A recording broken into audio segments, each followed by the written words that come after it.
اور آپ دیکھیں کتنی تبدیلی آ رہی ہے, لوگوں کے اصلی چہرے سامنے آ رہے ہیں. یعنی وہ ایک مفتی جس کے اکثر اسکینڈل عورتوں کے ساتھ نکلتے ہیں, اور ملتان کا نام لیے بغیر, اس کی آڈیو لیکس ہوئی ہیں جس میں اس نے کہا یہ کہاں کا شیخ الاسلام ہے, اس نے بڑے بڑے گندے الفاظ ان کے بارے میں استعمال کیے ہیں. تو میرا خیال ہے یہ بات ہمارے اسٹوڈنٹس کو اور باقی امت کو بتانے کے لیے کافی ہے کہ اگر ایک فرقے کا مفتی اعظم پلانٹ ارتھ دیوبند مفتی تقی عثمانی ایک مسئلے میں فقہ حنفی سے ذرا سا ڈیویٹ کرے تو اس کے اپنے علماء اسے شیخ الاسلام سے نہیں اسلام سے خارج کر دیتے ہیں. تو سرکار مجھے آپ کو کہاں سے انہوں نے قبول کرنا ہے؟ لہٰذا جہاں کہیں آپ کو کوئی وہم ہے نا کہ ان کے ساتھ کوئی مل بیٹھ کے وہ بات ہو سکتی ہے, نو, ایک کہانی ختم. ان کے ساتھ کوئی کمپرومائز نہیں ہو سکتا. ان کے ساتھ اتنی کمپرومائز کافی ہے کہ ہم ان کے پیچھے نمازیں پڑھتے ہیں, مسجد الگ بھی بناتے ہیں, انہی کی مسجدوں میں نماز پڑھتے ہیں, ان کے پیچھے پڑھتے ہیں, چندہ ان کو دیتے ہیں. ٹھیک ہے جی, یہ ان کے ساتھ اتنا کمپرومائز کافی ہے. باقی آپ کہیں کہ یہ اکٹھے ہو سکتے ہیں کبھی بھی؟ ہاں, اکٹھے ہونے کی پہلی شرط یہ ہے کہ سب سے پہلے اپنا فرقہ آپ کو چھوڑنا ہوگا. ویسے تو کہتے ہیں نا جی اپنا چھوڑو نا کسی کا چھیڑو نا, گمراہ ہی مر جاؤ. یعنی کہ مطلب یہ کہ اگر قادیانی ہو تو اپنا چھوڑو نا کسی کو نہیں ہوتے آئی گمراہ ہے سرکار. تو آپ کے بارے میں بھی تو یہ کہتے ہیں نا. اور اسی وجہ سے شاہ ولی اللہ دہلوی نے اس میں یہ بھی سجیسٹ کیا کہ میری رائے یہ ہے کہ اب جب کہ ہمارے پاس احادیث کا خزانہ آ چکا ہے, ہمیں چاہیے کہ ہم ان سارے فقہاء کرام کی تعلیمات کو جوڑ کر احادیث کی روشنی میں دیکھیں اور ایک نئی فکر مرتب کریں جس میں جو مسئلے امام حنیفہ کے درست ہیں وہ لے لیے جائیں, جو امام شافعی کے درست ہیں وہ لے لیے جائیں. سرکار یہی بات تو ہم کر رہے ہیں, اور شاہ ولی اللہ دہلوی لکھ کے گئے ہیں. لیکن سرکار شاہ ولی اللہ وائرل نہیں ہوئے تھے نا, انجینئر صاحب وائرل ہو گئے. مسئلہ یہ ہے کہ ایک سیکورٹی گارڈ بھی انجینئر صاحب کی ویڈیو دیکھ رہا ہے, ایک جنرل بھی ویڈیو دیکھ رہا ہے, ایک سپریم کورٹ کا جج بھی دیکھ رہا ہے, ایک ریڈی بان بھی دیکھ رہا ہے, ایک ڈاکٹر بھی دیکھ رہا ہے, ایک انجینئر بھی دیکھ رہا ہے. اور وہ مولوی جو کہ قرآن و سنت کے دشمن ہیں وہ نہیں دیکھ رہے یا چھپ چھپ کے دیکھ رہے ہیں, لیکن ان کے بچے ضرور دیکھ رہے ہیں, کیونکہ ہم ان کی بیٹھکوں میں ان کی اجازت کے بغیر یوٹیوب کے ذریعے موبائلوں میں داخل ہو چکے ہیں الحمدللہ. تو میں سب سے پہلے سلام انہی حنفیوں کو پیش کروں گا جنہوں نے مفتی صاحب کو گالیاں نکالی ہیں کہ آپ واقعی سچے حنفی ہو, کیونکہ حنفیت کی بنیاد یہ ہے کہ قرآن و سنت اور اجماع کو پیچھے رکھ کے اپنے بابوں کے جو خیالات ہیں, ان کے نظریات ہیں, انہیں آگے لے کے آنا ہے. تو میں آپ کو سلام پیش کرتا ہوں, آپ واقعی ایک نمبر ہے. اور جو دوسرے مفتی صاحب کا دفاع کر رہے ہیں میں انہیں دعوت توبہ پیش کرتا ہوں کہ یا تو وہ اپنی اس فکر کو چھوڑیں, یہ دو کشتیوں کے مسافر نہ بنے کہ بیک وقت دونوں چیزوں کو پیرلل میں آپ لے کے چل رہے ہیں. مان لے کے غلطی ہوئی ہے. ویسے تو بڑے فخریہ کہتے ہیں کہ جی وہ تو ائمہ کرام کے اقوال ہیں کہ ہماری کوئی بات بھی قرآن و سنت کے خلاف ہو تو اسے چھوڑ دو, دیکھو ہم اندھی تقلید نہیں کرتے, اور فخریہ یہ بات بتاتے ہیں. لیکن پریکٹیکلی کوئی ایک بات انہیں بتا کے بتائیں اور دیکھیں ان کے چہرے بتائیں گے کہ ان کے اوپر کیسی ناگواری آئے گی. قرآن و سنت کی دشمنی ان کی گھٹی کے اندر آ چکی ہوئی ہے. تو نبی علیہ السلام نے تو کہا کہ یہ جو پوچھ پوچھ کے چل رہے ہو نا, دیکھ لو کہ یہ جو پوچھ پوچھ کے چل رہے ہو وہ صحیح بات بتا رہے ہیں یا اللہ کی وحی کے خلاف بتا رہے ہیں. تبھی کہا نا کہ تم اپنے علماء کی باتوں کو اللہ کی شریعت کے خلاف مان لیا کرتے تھے. تو اس کا مطلب ہے کہ ہر بندے نے دیکھنا ہے کہ یہ مولوی کوڑ پہ مار رہا ہے یا سچ پہ کہتا ہے. یہی مطلب ہوا نا. وہاں تو کسی نے کہا کہ جی ہم تو ناقص العقل ہیں, ہم جاہل ہیں, ہم کیسے دیکھ سکتے ہیں کہ قرآن و سنت میں کیا لکھا ہوا ہے یا رسول اللہ, یہ تو علماء کا کام ہے نا. تو دیکھ لیں اس سے یہ بھی رزلٹ نکلتا ہے. اور ڈگری ان کی اس کی اوقات یہ ہے کہ بریلوی دیوبندیوں کو جاہل کہتے ہیں, دیوبندی بریلویوں کے علماء کو جاہل کہتے ہیں, سنی شیعہ کے شیعہ سنی کے. یہ ٹوٹل اوقات ہے ان کی ڈگریوں کی. اور ہماری ڈگری صحیح بخاری میں بلغوا عنی ولو آیہ, پہنچا دو میری طرف سے خواہ ایک آیت ہی آتی ہو. یہ نبی علیہ السلام نے ہماری ذمہ داری لگائی ہے. صحیح بخاری میں حدیث ہے, حضرت عبداللہ ابن عباس رضی اللہ تعالی عنہما نے جنازے میں سورہ فاتحہ پڑھی اور تھوڑی بلند آواز سے پڑھی. سنن نسائی میں یہ الفاظ موجود ہے کہ انہوں نے جہرن پڑھی, اور بعد میں انہوں نے جو مقتدی تھے انہیں بتایا کہ یہ میں نے اس لیے بلند آواز سے پڑھی ہے تاکہ تمہیں میں بتاؤں کہ جنازے میں سورہ فاتحہ پڑھنا سنت ہے, یعنی نبی علیہ السلام کا طریقہ ہے. یہ سنت وہ نہیں جو یہ مولویوں نے بنائی ہوئی ہے کہ رفع سنت ہے کہ فرض ہے, نہیں. صحابہ کرام کے زمانے میں یہ والی چلاکیاں نہیں ہوتی تھی جو یہ کرتے ہیں. سنت یعنی رسول اللہ کا طریقہ صلی اللہ علیہ وآلہ وسلم. فجر کی نماز پڑھنا بھی سنت ہے, ظہر کے 4 فرض پڑھنا بھی سنت ہے. سنت مانا طریقوں. مصنف ابن ابی شیبہ میں موجود ہے, سنن نسائی کے اندر موجود ہے. حضرت عمر فاروق رضی اللہ تعالیٰ عنہ نے کوفہ کے جو جسٹس بنائے تھے نا قاضی شورے, انہیں خط لکھا, اور اس خط میں انہوں نے لکھا کہ جب بھی تمہیں کوئی مسئلہ درپیش ہو سب سے پہلے اللہ کی کتاب میں دیکھنا, اللہ کی کتاب میں نہ پاؤ تو رسول اللہ کی سنت میں دیکھنا صلی اللہ علیہ وآلہ وسلم, سنت میں بھی نہ پاؤ تو پھر اجماع امت میں دیکھنا کہ امت کیا معاملات لے کر اجماعی طور پر چل رہی ہے. پوری امت, صرف فقہ حنفی فقہ شافعی نہیں, پوری امت. اور اگر اجماع میں بھی نہ پاؤ تو پھر تم اجتہاد کر لینا, اور نہ کرو تو بہتر ہے. انٹینڈڈ مسئلوں کو چھوڑ دو, نہ زیادہ سینگ پھنسانے کی کوشش کرنا. تو اس میں اہل سنت کا منہج پتہ چل گیا, قرآن سنت اور اس کے بعد اجماع اور پھر اجتہاد. جب تک قرآن و سنت میں کوئی چیز موجود ہے تو آپ کو نیچے جانے کی ضرورت ہی نہیں ہے. وہ صحابی کہتے ہیں جب وہ میں نے دعائیں سنی نا تو میں نے تمنا کی کہ کاش آج اس میت کی جگہ میری میت رکھی ہوتی اور اللہ کے نبی مجھ پہ یہ دعائیں پڑھ رہے ہوتے صلی اللہ علیہ وآلہ وسلم. صلو علی محمد و آل محمد, اللہم صلی علی محمد و علی آل محمد. بلکہ مصنف ابن ابی شیبہ میں ابراہیم نخعی کا قول ہے جس کے اوپر پوری فقہ حنفی کھڑی ہوئی ہے, کیونکہ وہ کہتے ہیں کہ امام حنیفہ جو ہیں وہ ان کے پوتا شاگرد ہیں, ان کی مسند پہ آ کے بیٹھے ہیں. وہ کہتے ہیں سجدہ صاحب میں بھی ایک سلام ہے اور جنازے میں بھی. اچھا وہ پہلی بات پہ تو حنفی عمل کر رہے ہیں, سجدہ صاحب کے تو 5 طریقے ثابت ہیں, جس طریقے سے حنفی کرتے ہیں وہ بھی ثابت ہے, تابعین سے ہم اسے غلط نہیں کہتے. لیکن جہاں سے وہ لے رہے ہیں اس میں موجود ہے کہ صاحب میں ایک سلام ہے, یعنی تشہد پڑھنے کے بعد ایک سلام پھیرنا ہے آپ نے اور پھر 2 سجدے کرنے ہیں. جو بعد میں آپ 2 سلام پھیرتے ہیں وہ تو نماز مکمل کرنے کے ہوتے ہیں. اور جنازے میں بھی ایک سلام ہے. اچھا آدھی انہوں نے بات لی ہوئی ہے کہ وہ سجدہ صاحب اس طریقے پہ کرتے ہیں لیکن نماز جنازہ میں 2 طرف سلام پھیرتے ہیں. تو پوری آپ روایت لیں. اگر کوئی دو طرف بھی پھیر لیتا ہے ہم اس کے اوپر فتوا نہیں لگاتے، تابعین سے ثابت ہے. البتہ نبی علیہ السلام کا جو سنت طریقہ ہے وہ دائیں طرف ایک طرف سلام پھیرنا ہے. یعنی یہ عام نماز اور نماز جنازہ میں جو فرق ہے ان میں سے ایک فرق یہ بھی ہے. عرب ملکوں میں، سعودی عرب میں آپ میں سے اکثر لوگ حج عمرے کے لیے بھی گئے ہوں گے، ہر نماز کے بعد وہاں پہ جنازے ہوتے ہیں اجتماعی، اور ایک طرف بھی سلام پھیرتے ہیں اور سرن پڑھاتے ہیں. نبی علیہ السلام سے جہرن بھی نماز جنازہ ثابت ہے، لیکن آپ کا جو عمومی عمل ہے وہ سرن ہی ہے. سنن نسائی میں موجود ہے کہ نبی علیہ السلام سرن نماز جنازہ پڑھایا کرتے تھے، جس طرح ظہر اثر کی نماز پڑھائی جاتی ہے نا اس طرح، لیکن آپ جہرن بھی بعض اوقات پڑھاتے تھے. وہ تعلیم کے طور پہ بھی ہوتا تھا اور جواز کے طور پر بھی، دونوں طریقے سے ثابت ہے. تو بعض لوگوں نے اسے معیوب سمجھا، تو سیدہ عائشہ نے کہا کہ مجھے حیرانگی ہو رہی ہے کہ کوئی زیادہ عرصہ نہیں گزرا، نبی علیہ السلام اسی مسجد میں نماز جنازہ پڑھا کرتے تھے، آپ نے بدری اصحاب کا نماز جنازہ اس کے اندر پڑھا ہے، اور تم میں بعض لوگ اسے معیوب سمجھ رہے ہیں. اچھا، اس حدیث سے دو رزلٹ نکلے. ایک تو یہ کہ عورت بھی نماز جنازہ پڑھ سکتی ہے. عموماً جو یہ عورتوں کی مانیت کی جاتی ہے نا، وہ بے صبری کی وجہ سے نماز جنازہ کے ساتھ نہیں ہو جائیں گی، لیکن جنازہ پڑھ سکتی ہیں. عرب میں تو پڑھتی ہیں جس نماز پڑھتی ہیں مسجد میں. اور دوسرا یہ بھی ثابت ہوا کہ مسجد میں بھی نماز جنازہ درست بلکہ سنت ہے. اور تیسری ایک اور بات بھی ثابت ہوئی کہ جو کیڑے نکالنے والے ہیں نا اور قرآن و سنت کو کم فہمی کی وجہ سے اگنور کرنے والے ہیں، وہ اس زمانے میں بھی موجود تھے. ظاہر ہے وہ بریلوی جو بندی تو نہیں تھے نا جو مخالفت کر رہے تھے، ظاہر نیو مسلم ہوں گے، انہیں چیزوں کا اتنا آئیڈیا نہیں ہوگا. اور اما عائشہ نے ان کی سلام اللہ علیہ اصلاح فرمائی. فقہ حنفی کے 3 بڑے مسائل ایسے ہیں جو جس سے وہ خود رجوع کر چکے ہیں. نمبر 1، مدینہ کو حرم امام حنیفہ رحمۃ اللہ علیہ نہیں مانتے تھے، فقہ حنفی والے مانتے ہیں. بخاری مسلم میں 50 سے زیادہ حدیث ہیں کہ مدینہ حرم ہے. نبی علیہ السلام نے کہا اے اللہ، ابراہیم علیہ السلام نے مکے کو حرم بنایا تھا، میں مدینے کو حرم بناتا ہوں. اے اللہ، مدینے کے مد میں برکت عطا فرما، اس کے سا میں برکت عطا فرما. یہ میئرمنٹس کے انسٹرومنٹس ہیں جس طرح کلو گرام اور لیٹرز ہیں. اے اللہ، مدینے کی محبت ہمارے دل میں مکے کی طرح کر دے، بلکہ اس سے بھی زیادہ کر دے. کتنی دعائیں آپ نے فرمائی. تو آج بریلوی دیوبندی حنفی جو ہیں وہ مدینے کو حرم مانتے ہیں. دوسرا، امام حنیفہ رحمۃ اللہ علیہ شوال کے 6 روزوں کو بدعت سمجھتے تھے. ایون امام مالک جو مدینہ شریف میں رہتے ہیں وہ الموطا امام مالک میں لکھ رہے ہیں کہ میں نے اہل مدینہ کو شوال کے 6 روزے رکھتے ہوئے نہیں پایا، حالانکہ اب سب رکھ رہے ہیں. بخاری کو چھوڑ کے باقی جو 5 کی 5 کتابیں اہل سنت کی، مسلم، ابو داؤد، ترمذی، نسائی، ابن ماجہ میں یہ حدیث موجود ہے کہ جو رمضان کے بعد شوال کے 6 روزے رکھ لے وہ ایسا ہے جیسا کہ پورے سال کے روزے اس نے رکھے. اور پوری زندگی رکھتا ہے تو پوری زندگی کے روزے، اس میں آپ کی مرضی ہے کہ وہ پورے مہینے میں کسی بھی وقت رکھ لے. یہ نہیں ہے کہ ایک فوراً بعد رکھ لیں یا ساتھ ہی شروع کر دیں، جب آپ کا دل کرے آپ نے اس ایک مہینے میں 6 روزے پورے کر لیں.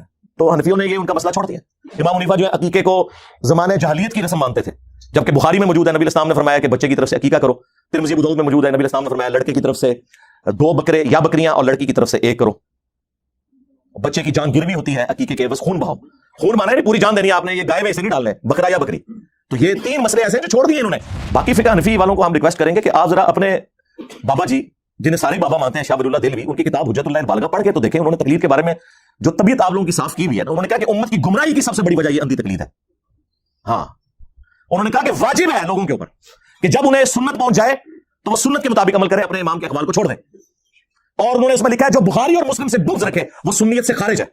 اور اس پہ اجماع ہے کہ بخاری اور مسلم کی تمام متصل الاسناد احادیث قطعی الصحت ہے، ان سے بغض رکھنے والا بدعتی ہے، وہ سنی نہیں ہو سکتا. تو مجھے بتائیں کون بغض رکھ رہا ہے؟ عزتیں اویل کر رہے ہیں قرآن و سنت کے نام کے اوپر، چندے اکٹھے کر رہے ہیں قرآن و سنت کے نام کے اوپر، سواریاں سوار کر رہے ہیں مکے اور مدینے کی آوازیں لگا کے، اور پھینکتے کہاں ہیں دیوبند اور بریلی میں جا کے. اور جو شخص انہیں کہتا ہے کہ بھائی ان بابوں سے دستبردار ہو، اپنی نسبت اس کے ساتھ مضبوط کرو جس کی قبر مدینے میں صلی اللہ علیہ وآلہ وسلم، تو یہ کہتے ہیں کوئی نیا فرقہ لے کے آ گیا. نیا نہیں لے کے آیا سرکار، یہ مرنے سے پہلے اے مسلمان کر لیں اس پہ غور. کتابوں کا خدا اور ہے، بابوں کا خدا اور.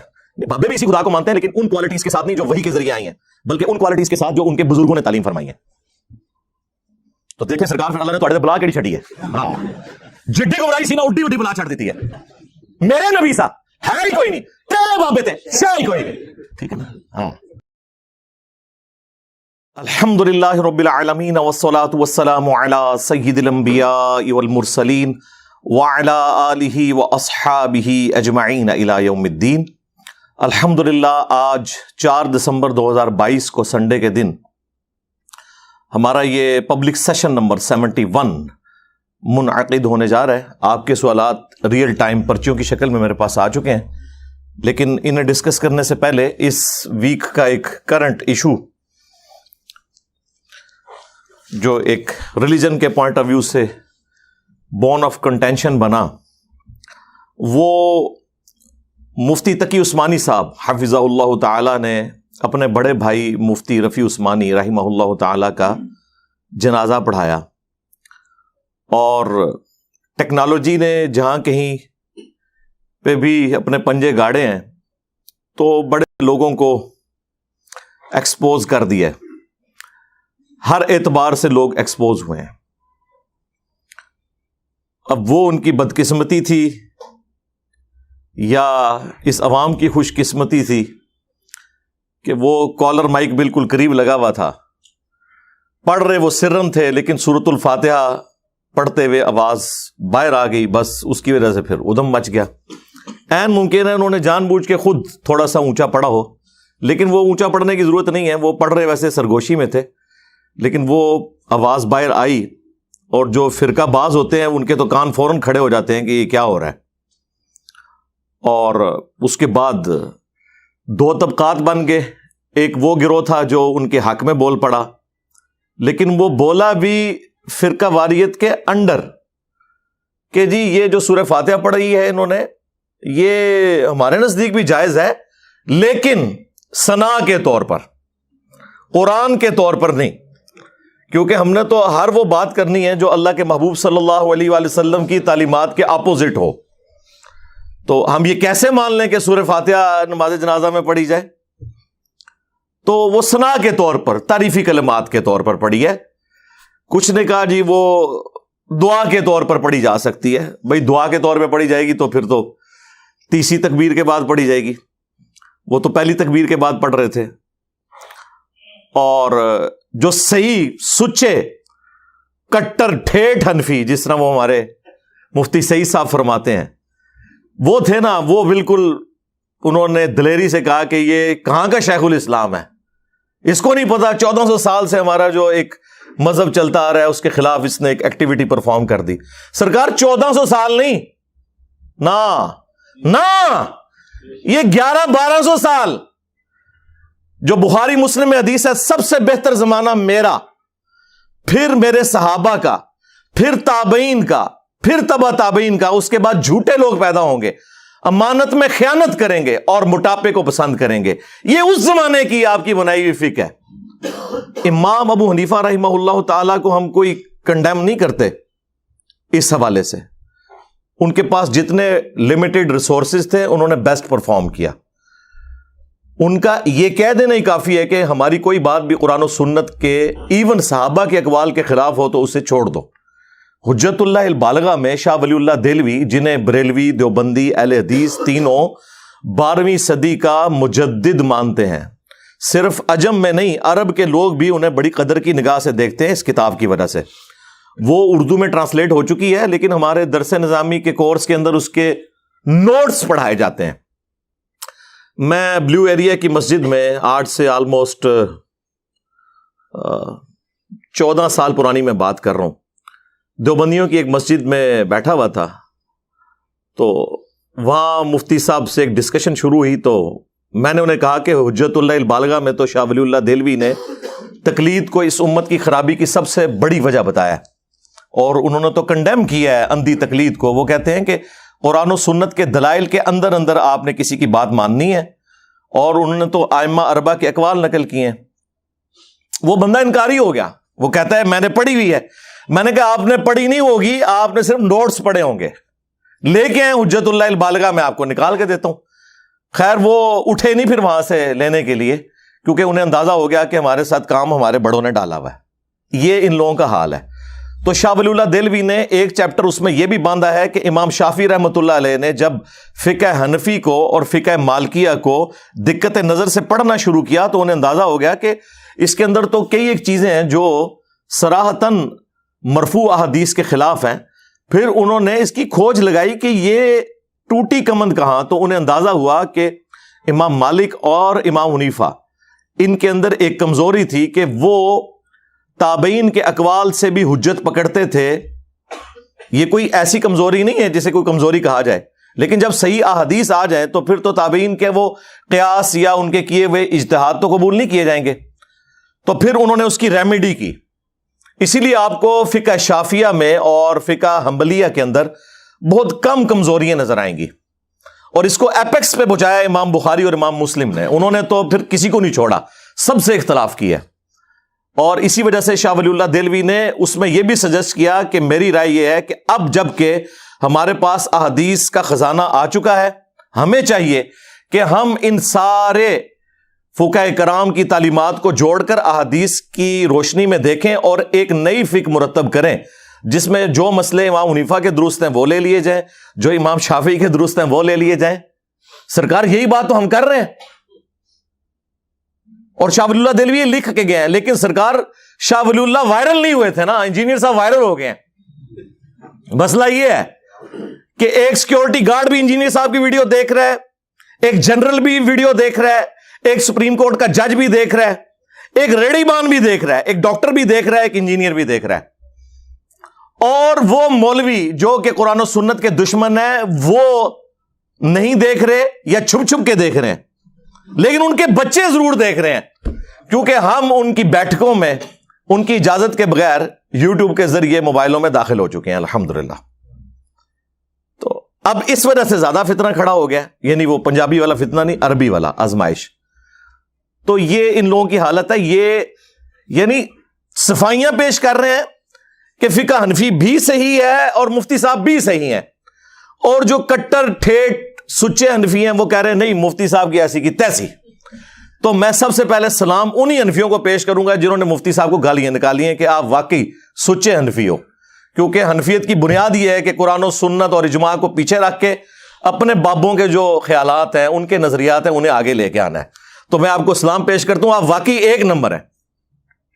اور جو دوسرے مفتی صاحب کا دفاع کر رہے ہیں, میں انہیں دعوت توبہ پیش کرتا ہوں کہ یا تو وہ اپنی اس فکر کو چھوڑیں, یہ دو کشتیوں کے مسافر نہ بنے کہ بیک وقت دونوں چیزوں کو پیرلل میں آپ لے کے چل رہے ہیں. مان لے کے غلطی ہوئی ہے. ویسے تو بڑے فخریہ کہتے ہیں کہ جی وہ تو ائمہ کرام کے اقوال ہیں کہ ہماری کوئی بات بھی قرآن و سنت کے خلاف ہو تو اسے چھوڑ دو, دیکھو ہم اندھی تقلید نہیں کرتے, اور فخریہ یہ بات بتاتے ہیں. لیکن پریکٹیکلی کوئی ایک بات انہیں بتا کے بتائیں اور دیکھیں ان کے چہرے بتائیں گے کہ ان کے اوپر کیسی ناگواری آئے گی. قرآن و سنت کی دشمنی ان کی گھٹی کے اندر آ چکی ہوئی ہے.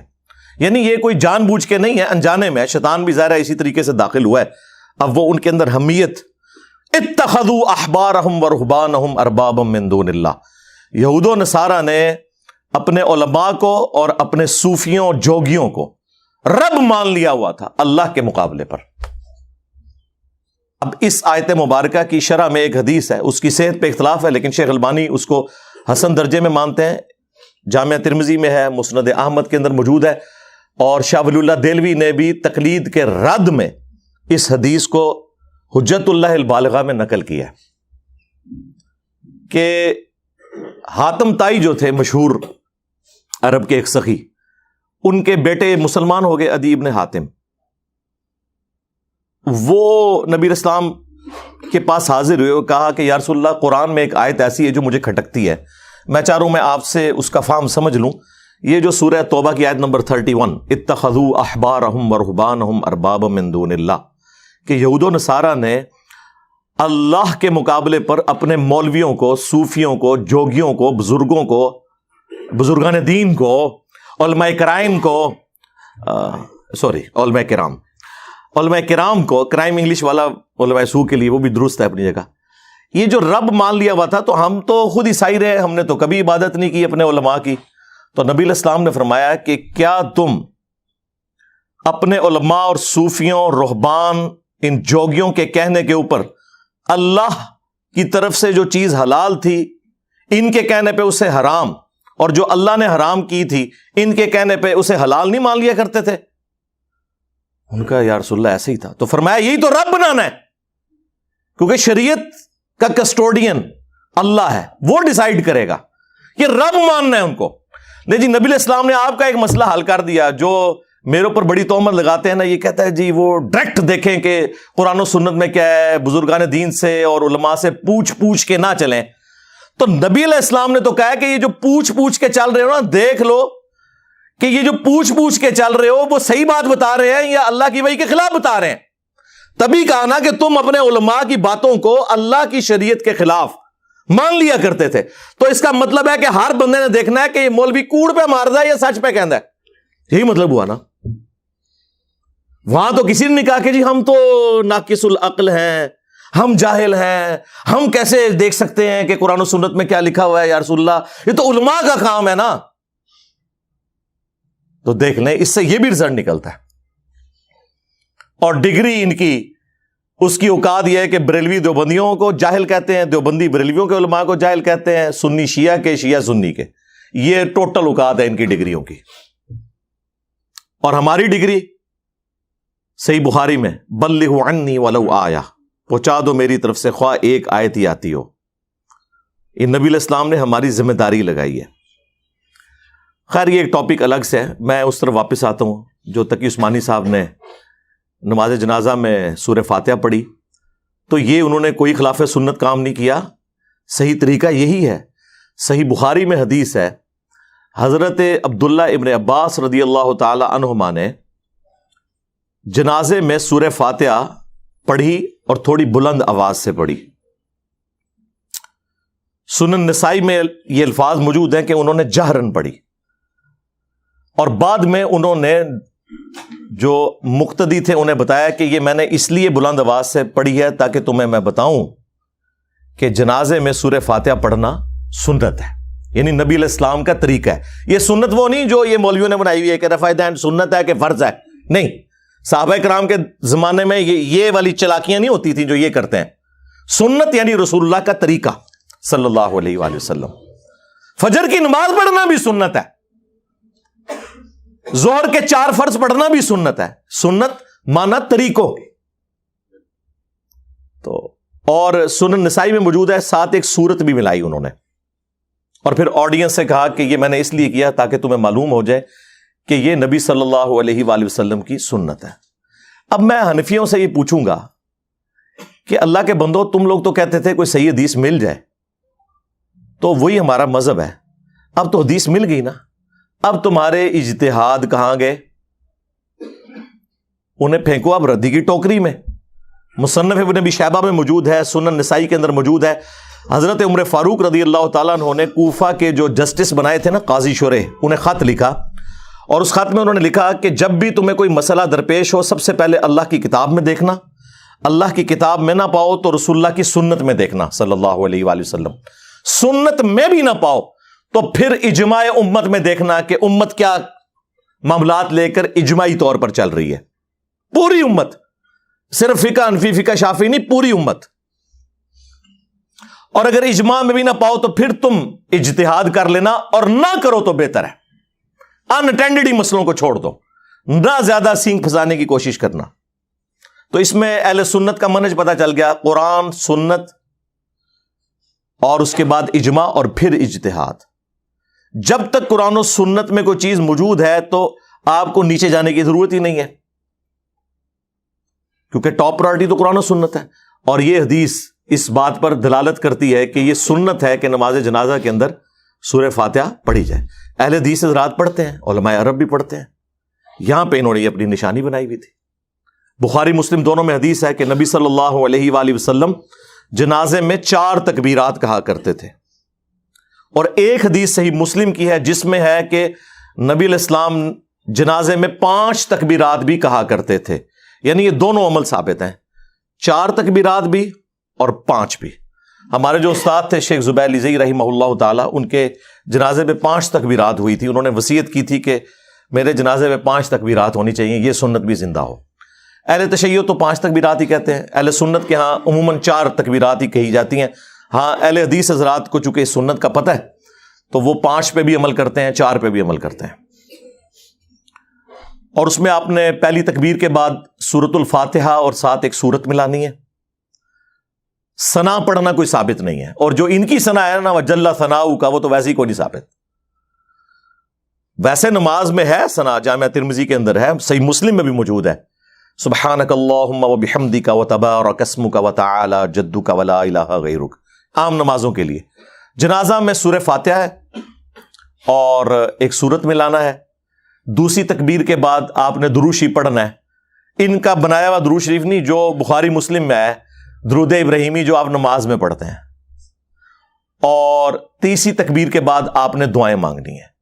دعائیں کافی ساری آئی ہیں. ایک تو مشہور دعا ہے جو جامعہ ترمذی میں، ابو داؤد میں، سنن نسائی میں، مشکات میں موجود ہے، اللہم اغفر لحینا ومیتنا وشاہدنا وغائبنا. یہ پوری دعا عام مسلمانوں نے یہی والی یاد کی ہوئی ہے. اور مسلم شریف میں ایک حدیث ہے، وہ صحابی بڑی رکت انگیز حدیث ہے. وہ کہتے ہیں کہ میں نے نبی علیہ السلام کے پیچھے جنازہ پڑھا تو آپ نے میت کے لیے دعائیں فرمائی، اور ظاہر تھوڑی بلند آواز سے کی. تو صحابہ کرام نے وہ یاد کر لی دعائیں. وہ تو کمال کے الفاظ ہیں. نبی علیہ السلام نے دعا کی, اے اللہ اس پہ رحم فرما, اسے بخش دے, اس کی مہمان نوازی فرما, اے اللہ اسے اپنے گھر والوں سے بہتر گھر والے عطا فرما, اسے اس کی بیوی سے اچھی بیوی عطا فرما. بڑی رکت انگیز دعا ہے صحیح مسلم کے اندر, وہ ہم انشاءاللہ یہ ساری احادیث ڈسپلے کر دیں گے. وہ صحابی کہتے ہیں جب وہ میں نے دعائیں سنی نا تو میں نے تمنا کی کہ کاش آج اس میت کی جگہ میری میت رکھی ہوتی اور اللہ کے نبی مجھ پہ یہ دعائیں پڑھ رہے ہوتے صلی اللہ علیہ وآلہ وسلم. صلو علی محمد وآل محمد, اللہم صلی علی محمد وعلی آل محمد. تو تیسری تکبیر کے بعد آپ نے وہ دعائیں پڑھنی ہے, اور چوتھی تکبیر کے بعد آپ نے سلام پھیرنا ہے. اگر 5 تکبیرات ہوں گی تو پھر چوتھی کے بعد بھی دعائیں مانگنی ہوگی, اور 5ویں تکبیر کے بعد پھر آپ نے سلام پھیرنا ہے. اور سلام دائیں طرف پھیرنا سنت ہے. عرب سارے ملکوں میں دائیں طرف پھیرا جاتا ہے. یہاں پہ اہل حدیث تھوڑا سا وہ انفیوں سے ڈرے ہوئے تھے, اب کچھ ان کو عقل آئی ہے, انہوں نے ایک طرف شروع کیا, ادروائز میجورٹی ابھی بھی 2 طرف پھیرتی ہے. سنن کبری البیہقی میں دونوں طرح کی احادیث موجود ہیں. 2 طرف سلام پھیرنے والی حدیث جو ہے اس میں تدلیس کا بھی ایشو ہے, ضعیف راوی بھی ہے, اور بھی ایشو ہے. اور جو ایک طرف سلام پھیرنے والی حدیث ہے وہ بالکل صحیح سند کے ساتھ ہے. بلکہ مصنف ابن ابی شیبہ میں ابراہیم نخعی کا قول ہے جس کے اوپر پوری فقہ حنفی کھڑی ہوئی ہے, کیونکہ وہ کہتے ہیں کہ امام حنیفہ جو ہیں وہ ان کے پوتا شاگرد ہیں, ان کی مسند پہ آ کے بیٹھے ہیں. وہ کہتے ہیں سجدہ سہو میں بھی ایک سلام ہے اور جنازے میں بھی. اچھا, وہ پہلی بات پہ تو حنفی عمل کر رہے ہیں. سجدہ سہو کے تو 5 طریقے ثابت ہیں, جس طریقے سے حنفی کرتے ہیں وہ بھی ثابت ہے, تابعین سے ہم اسے غلط نہیں کہتے. لیکن جہاں سے وہ لے رہے ہیں اس میں موجود ہے کہ سہو میں ایک سلام ہے, یعنی تشہد پڑھنے کے بعد ایک سلام پھیرنا ہے آپ نے, اور پھر 2 سجدے کرنے ہیں. جو بعد میں آپ 2 سلام پھیرتے ہیں وہ تو نماز مکمل کرنے کے ہوتے ہیں. اور جنازے میں بھی ایک سلام ہے. اچھا, آدھی انہوں نے بات لی ہوئی ہے کہ وہ سجدہ صاحب اس طریقے پہ کرتے ہیں لیکن نماز جنازہ میں 2 طرف سلام پھیرتے ہیں. تو پوری آپ روایت لیں, اگر کوئی 2 طرف بھی پھیر لیتا ہے ہم اس کے اوپر فتویٰ نہیں لگاتے, تابعین سے ثابت ہے. البتہ نبی علیہ السلام کا جو سنت طریقہ ہے وہ دائیں طرف ایک طرف سلام پھیرنا ہے. یعنی کہ عام نماز اور نماز جنازہ میں جو فرق ہے ان میں سے ایک فرق یہ بھی ہے. عرب ملکوں میں, سعودی عرب میں آپ میں سے اکثر لوگ حج عمرے کے لیے بھی گئے ہوں گے, ہر نماز کے بعد وہاں پہ جنازے ہوتے ہیں اجتماعی, اور ایک طرف ہی سلام پھیرتے ہیں اور سرن پڑھاتے ہیں. نبی علیہ السلام سے جہرن بھی نماز جنازہ ثابت ہے, لیکن آپ کا جو عمومی عمل ہے وہ سرن ہی ہے. سنن نسائی میں موجود ہے کہ نبی علیہ السلام سرن نماز جنازہ پڑھایا کرتے تھے, جس طرح زور اور عصر کی نماز پڑھائی جاتی ہے نا اس طرح. لیکن آپ جہرن بھی بعض اوقات پڑھاتے تھے. وہ تعلیم کے طور پہ بھی ہوتا تھا اور جواز کے طور پر بھی, دونوں طریقے سے ثابت ہے. جس طرح اہل حدیث تو عموماً ایک طریقے کو فالو کرتے ہیں, حنفی بھی خاص ایک ہی طریقے کو فالو کرتے ہیں, دونوں طریقے درست ہیں. اہل حدیث کے پیچھے آپ جنازہ پڑھیں تو آپ کو لگتا ہے آپ جنازہ پڑھ کے نکلیں, اور دیوبندی اور بریلوی علماء جنازہ ان کا ہوتا ہے تقریباً 40 سیکنڈ کا, اور اس کے بعد 5 منٹ کی دعا ہو رہی ہوتی ہے.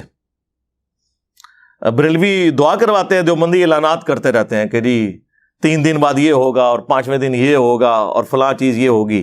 حالانکہ سنت یہ ہے کہ آپ نے جنازے کے بعد دعا نہیں کرنی بلکہ میت کو قبرستان لے کے جانا ہے. اور سنن ابی داؤد میں موجود ہے کہ دفنانے کے بعد اس کی قبر پہ کھڑے ہو کر اس کے لیے دعا کرنی ہے. نبی علیہ السلام نے فرمایا کہ اب اسے آزمایا جائے گا, اس سے سوالات پوچھے جائیں گے, تم اپنے بھائی کی قبر کے سوالوں کی استقامت کے لیے دعا کرو.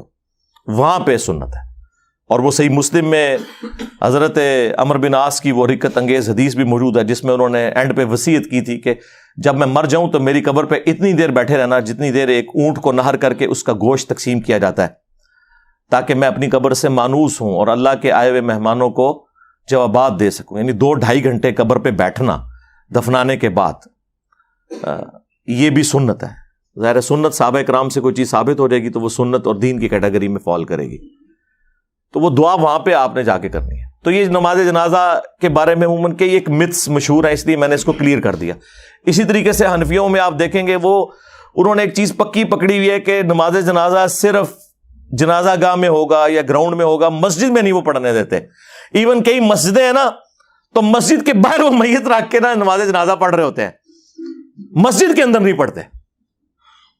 یہ ٹھیک ہے کہ آپ علیہ السلام کی عمومی سنت اور افضل عمل یہی ہے کہ آپ نے جنازہ گاہ یا عیدگاہ میں پڑھنی ہے نماز جنازہ, بخاری مسلم میں احادیث ہے. لیکن سرکار مسلم شریف میں یہ ایک حدیث موجود ہے کہ سعد ابن ابی وقاص جب فوت ہوئے, فاتح ایران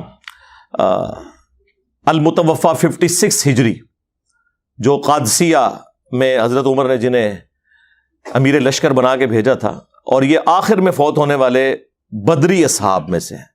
یہ حضرت معاویہ رضی اللہ تعالیٰ عنہ کے دور میں فوت ہوئے, ان کے بعد دنیا میں کوئی بدری صحابی زندہ نہ رہا.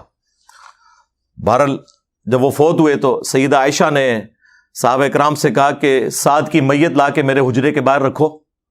اب حجرہ ایڈجسنٹ تھا مسجد نبوی شریف کے, تو میت مسجد میں رکھنی پڑ رہی تھی, اور اما عائشہ نے کہا کہ میں نے اس کا جنازہ پڑھنا ہے تو یہاں لا کے اسے رکھو میت کو.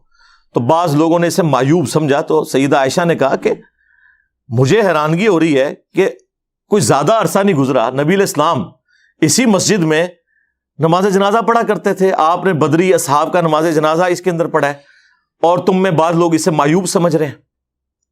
اچھا, اس حدیث سے دو رزلٹ نکلے. ایک تو یہ کہ عورت بھی نماز جنازہ پڑھ سکتی ہے.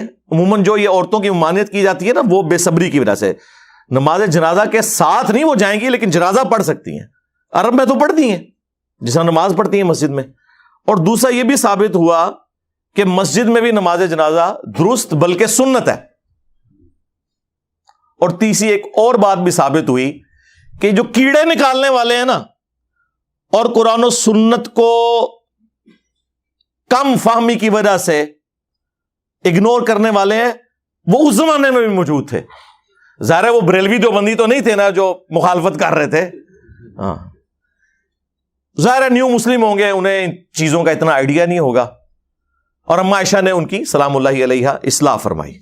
تو یہ ساری چیزیں بھی ساتھ میں اس لیے کلیئر کر رہا ہوں تاکہ آپ کو یہ جو متس مشہور ہوئی ہیں نا عجیب و غریب قسم کی عوام الناس کے اندر, وہ آپ کو کلیئر ہو کہ یہ قرآن و سنت کی تعلیمات بالکل اس حوالے سے واضح ہیں کہ آپ نے سنت طریقے پہ کس طریقے سے نماز جنازہ کو ادا کرنا ہے.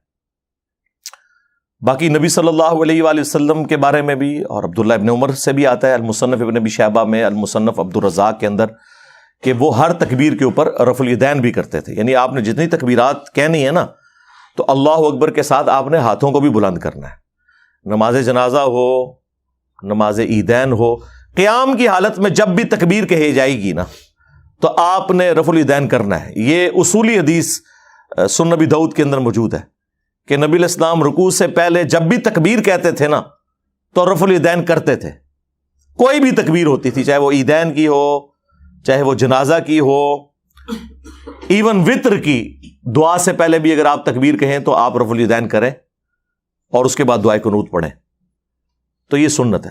اس کے بعد آپ کی مرضی ہے, آپ نے ہاتھ باندھ کے نماز جنازہ پڑھنا ہے یا ہاتھ کھول کے. وہ عام نماز میں بھی دونوں طریقے سے سنت ہے. میری اس کے اوپر کئی ایک ویڈیوز ریکارڈڈ ہیں, وہ آپ دیکھ سکتے ہیں.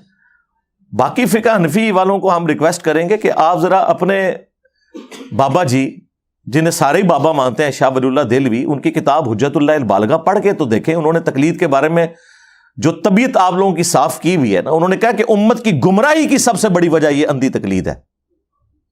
ہاں, انہوں نے کہا کہ واجب ہے لوگوں کے اوپر کہ جب انہیں سنت پہنچ جائے تو وہ سنت کے مطابق عمل کریں, اپنے امام کے اقوال کو چھوڑ دیں. اور انہوں نے اس میں لکھا ہے جو بخاری اور مسلم سے بغض رکھے وہ سنیت سے خارج ہے.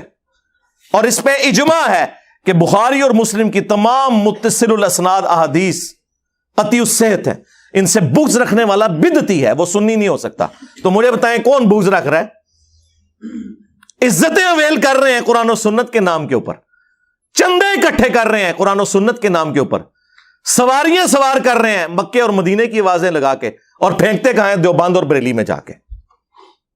اور جو شخص انہیں کہتا ہے کہ بھائی ان بابوں سے دستبردار ہو, اپنی نسبت اس کے ساتھ مضبوط کرو جس کی قبر مدینے میں صلی اللہ علیہ وآلہ وسلم, تو یہ کہتے ہیں کوئی نیا فرقہ لے کے آ گیا. نیا نہیں لے کے آیا سرکار, یہ مرنے سے پہلے اے مسلمان کر لے اس پہ غور, کتابوں کا خدا اور ہے, بابوں کا خدا اور. بابے بھی اسی خدا کو مانتے ہیں, لیکن ان کوالٹیز کے ساتھ نہیں جو وحی کے ذریعے آئی ہیں, بلکہ ان کوالٹیز کے ساتھ جو ان کے بزرگوں نے تعلیم فرمائی ہیں. تو دیکھیں سرکار پھر اللہ نے تو بلا کیڑی چھڑی ہے. ہاں جڈی گمراہی سی نا اڈی وڈی بلا چھڑ دیتی ہے. میرے نبی سا ہے ہی کوئی نہیں, تیرے بابے تے شے ہی کوئی نہیں. ٹھیک ہے نا. ہاں تو وہ آپ یہ دیکھیں, یہ جب کبھی گمراہی بڑے لیول کی آتی ہے نا تو اس کے آگے پھر ہرڈل اور رکاوٹ اور اسے ختم کرنے کے لیے اسی لیول کی بڑی آواز پھر بلند ہوتی ہے.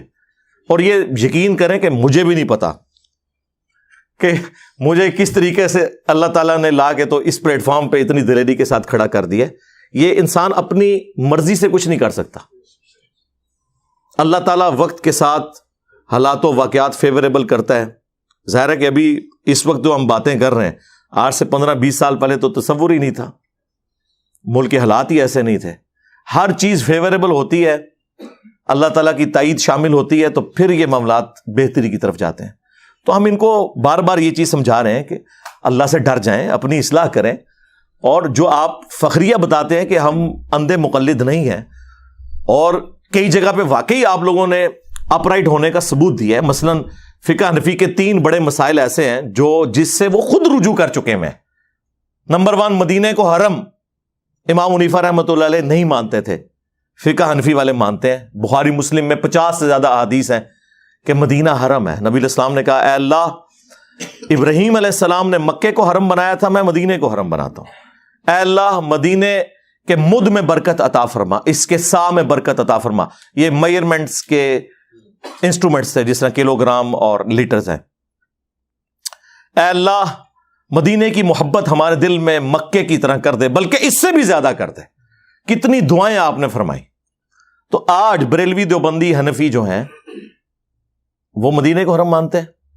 دوسرا, امام حنیفہ رحمۃ اللہ علیہ شوال کے 6 روزوں کو بدعت سمجھتے تھے. ایون امام مالک جو مدینہ شریف میں رہتے ہیں, وہ الموطا امام مالک میں لکھ رہے ہیں کہ میں نے اہل مدینہ کو شوال کے 6 روزے رکھتے ہوئے نہیں پایا, حالانکہ اب سب رکھنے ہیں.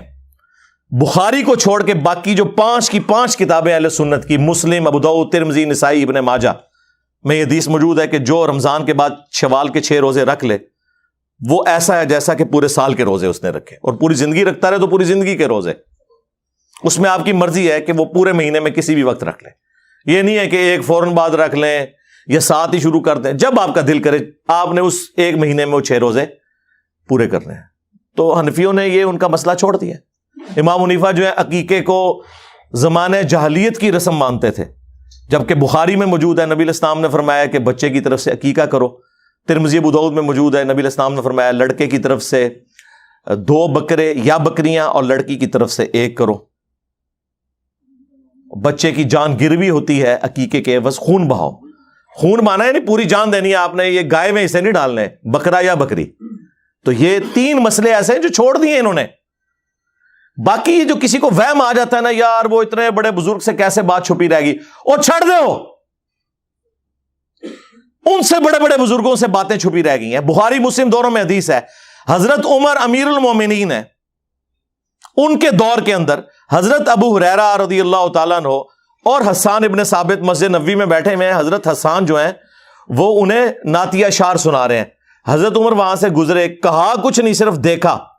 انہوں نے کہا عمر اس طرح نہ دیکھ میری طرف, تجھ سے بہتر شخص مسجد میں ہوتا تھا, میں اسے بھی نعتیہ اشعار سناتا تھا.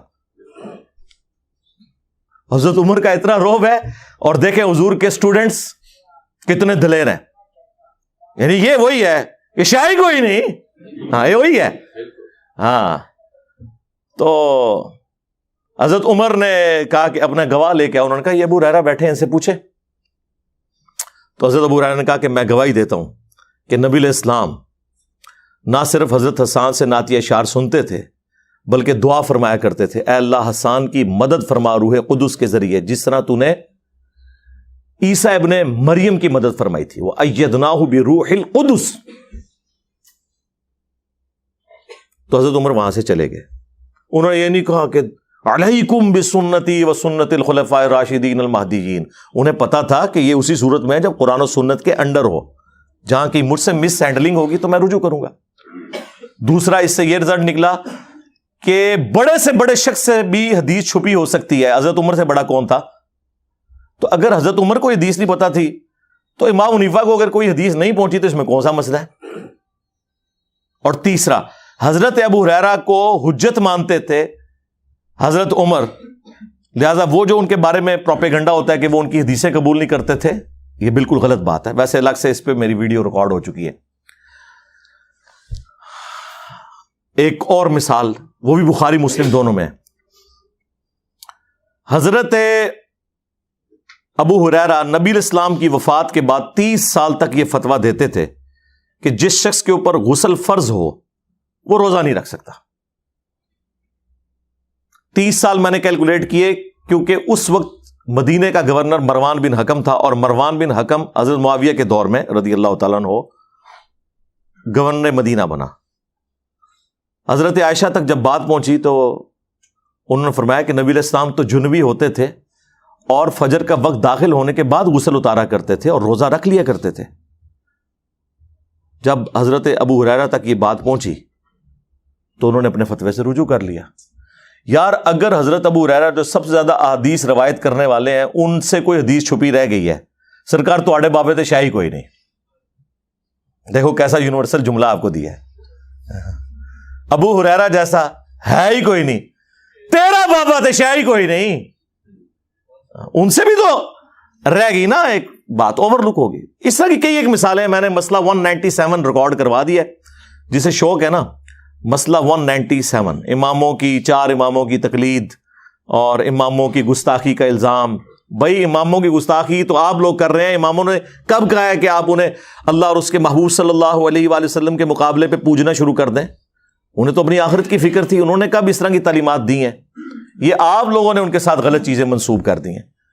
بخاری مسلم میں حدیث ہے، مولا علی اس کے راوی ہیں. وہ کہتے ہیں کہ ایک انصاری کو نبی الاسلام نے امیر بنا کے بھیجا، کچھ صحابہ کو ایک مہم پر روانہ کیا، اور اس امیر کو اتنا غصہ آیا کہ اس نے اپنے سب آرڈینیٹس کو کہا کہ ایک آگ کا الاؤ جلاؤ. اور جب خوب بھڑک گیا تو اس نے کہا کہ میں تمہارا امیر ہوں، میری اطاعت رسول اللہ کی اطاعت اور رسول اللہ کی اطاعت اللہ کی اطاعت ہے، اور میری نافرمانی رسول اللہ کی نافرمانی اور رسول اللہ کی نافرمانی اللہ کی نافرمانی ہے. اب میں تمہیں حکم دیتا ہوں کہ اس آگ میں کودو. تو وہ انفی ہوتے تو شاید کود ہی جاتے ہیں، ویسے انہیں بھی نہیں کودنا. ایک گالی کر دیں تقلید دی. تو انہوں نے کہا کہ ہم آگ سے بچنے ہی کے لیے تو رسول اللہ کے دامن کرم میں آئے تھے، تو پھر ہمیں آگ میں پھینک رہا ہے. تو ہمارا امیر ہے لیکن تیری یہ بات نہیں مانیں گے. واپسی پہ جب نبی الاسلام کی خدمت میں یہ مقدمہ پیش ہوا تو بخاری مسلم کے الفاظ ہیں، نبی الاسلام نے فرمایا اگر تم اس آگ میں کود جاتے تو سیدھا جہنم کی آگ میں جا کے نکلتے. اللہ کی نافرمانی میں مخلوق کی اطاعت نہیں ہے. مخلوق کی اطاعت صرف معروف میں ہے، منکر میں نہیں ہے. تو مفتی تقی عثمانی صاحب مبارکباد کے مستحق ہیں کہ انہوں نے ایک جرت دکھائی ہے. کئی ایک معاملات میں پہلے بھی انہوں نے جرت دکھائی ہے، یہاں پہ بھی جو انہوں نے جرت دکھائی ہے ہم انہیں اپریشیٹ کرتے ہیں. اور ظاہر ہے ایک بڑا بندہ جب کوئی کام کرتا ہے تو اس کی وجہ سے پھر ایک چیز موضوع بحث بن جاتی ہے، لوگوں کے دماغوں کی گرہ کھلنا شروع ہو جاتی ہے. یہ ایک بہت بڑا ذریعہ تھا. اور پھر آپ کو پتا ہے کہ ہمیں فل ٹاس ملے تو ہم باؤنڈری سے نہیں اسٹیڈیم سے باہر پھینکتے ہیں، ٹھیک ہے نا. تو اونٹ تجھے فل ٹاس مارو پاویں یارکر مارو، میں اوور پچ بنا لینی ہے. ہاں کوئی شے آوے صحیح، کیونکہ یہ ایک موقع ہوتا ہے آپ لوگوں تک بات پہنچانے کا. اور آپ دیکھیں کتنی تبدیلی آ رہی ہے، لوگوں کے اصلی چہرے سامنے آ رہے ہیں. یعنی وہ ایک مفتی جس کے اکثر سکینڈل عورتوں کے ساتھ نکلتے ہیں، اور ملتان کا نام لیے بغیر اس کی آڈیو لیکس ہوئی ہیں جس میں اس نے کہا یہ کہاں کا شیخ الاسلام ہے. اس نے بڑے بڑے گندے الفاظ ان کے بارے میں استعمال کیے ہیں. تو میرا خیال ہے یہ بات ہمارے اسٹوڈنٹس کو اور باقی امت کو بتانے کے لیے کافی ہے کہ اگر ایک فرقے کا مفتی اعظم پلانٹ ارتھ دیوبند مفتی تقی عثمانی ایک مسئلے میں فقہ حنفی سے ذرا سا ڈیویٹ کرے تو اس کے اپنے علماء اسے شیخ الاسلام سے نہیں اسلام سے ہی خارج کر دیتے ہیں. تو سرکار مجھے آپ کو کہاں سے انہوں نے قبول کرنا ہے؟ لہذا جہاں کہیں آپ کو کوئی وہم ہے نا کہ ان کے ساتھ کوئی مل بیٹھ کے کوئی بات ہو سکتی ہے، نا ایک کہانی ختم. ان کے ساتھ کوئی کمپرومائز نہیں ہو سکتا. ان کے ساتھ اتنا ہی کمپرومائز کافی ہے کہ ہم ان کے پیچھے نمازیں پڑھتے ہیں، مسجد الگ نہیں بناتے، انہی کی مسجدوں میں نماز پڑھتے ہیں، ان کے پیچھے پڑھتے ہیں، چندہ ان کو دیتے ہیں. ٹھیک ہے جی، یہ ان کے ساتھ اتنا کمپرومائز کافی ہے. باقی آپ کہیں کہ یہ اکٹھے ہو سکتے ہیں کبھی بھی، ہاں اکٹھے ہونے کی پہلی شرط یہ ہے کہ سب سے پہلے اپنا فرقہ آپ کو چھوڑنا ہوگا. ویسے تو کہتے ہیں نا جی اپنا چھوڑو نہ کسی کا چھیڑو نہ, گمراہ ہی مر جاؤ. یعنی کہ مطلب یہ ہے کہ اگر قادیانی ہو تو اپنا چھوڑو نہ کسی کو چھیڑ. نہیں ہوتے آئی گمراہ ہے سرکار, تو آپ کے بارے میں بھی تو یہی کہتے ہیں نا. اعلیٰ حضرت کے قربان صدقے انہوں نے مسئلہ حل کر دیا, ورنہ تو میں آپ کو بتاتا کہ ایک دوسرے کو کافر کہتے ہیں, آپ لوگوں نے ماننا ہی نہیں تھا. یہ کفر سے بھی آگے احکام شریعت میں اعلیٰ حضرت فاضل بریلوی المتوفا 1340 ہجری بمطابق 1921 ان کی ڈیتھ ہوئی, 101 سال ہو چکا ہے. کچھ عرصہ پہلے انہوں نے اعلیٰ حضرت کا وہ 100 سالہ جشن اعلیٰ حضرت بھی منایا ہے.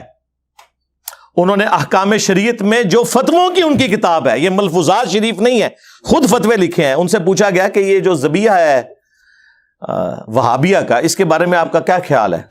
تو انہوں نے کہا رکو ذرا صبر کرو ابھی بتاتا ہوں. انہوں نے کہا تو نے تو وہابیہ کا پوچھا, سن پھر دیکھ آج ہم ہر چیز کھول کھول کے تجھے بیان کریں گے. انہوں نے کہا کہ دیوبندی ہو, اہل حدیث وہابی ہو, رافضی شیعہ ہو, قادیانی ہو, نیچری ہو. نیچری وہ کہتے ہیں یہ جو سر سید احمد خان کے ماننے والے, جو نیچر میں بلیو کرنے والے, وہ ساروں کا ذکر کر. انہوں نے کہا یہ 1,00,000 دفعہ بھی اللہ کا نام لیں ذبیحہ مردار ہی رہے گا.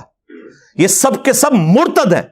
مرتد کا مطلب کافر نہیں, اس سے اگلی بات کہ یہ واجب القتل ہیں. ویسے اعلیٰ حضرت سے مجھے اختلاف ہے, مرتد تب ہوتے جب یہ بریلوی چھوڑ کے ادھر آتے.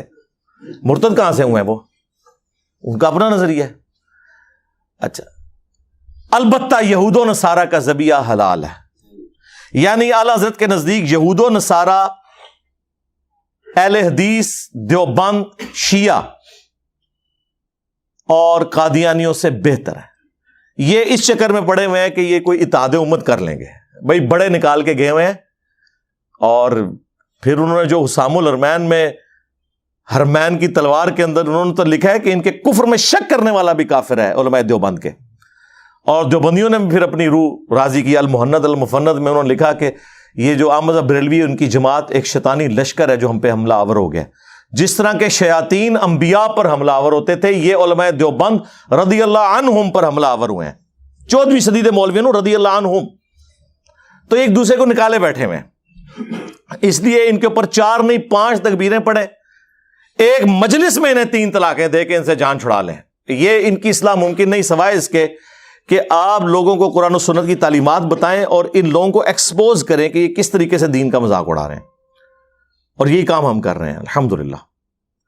صلو علی محمد و آل محمد, اللہم صلی علی محمد وعلی آل محمد و اصحاب محمد و ازواج محمد اجمعین الی یوم الدین.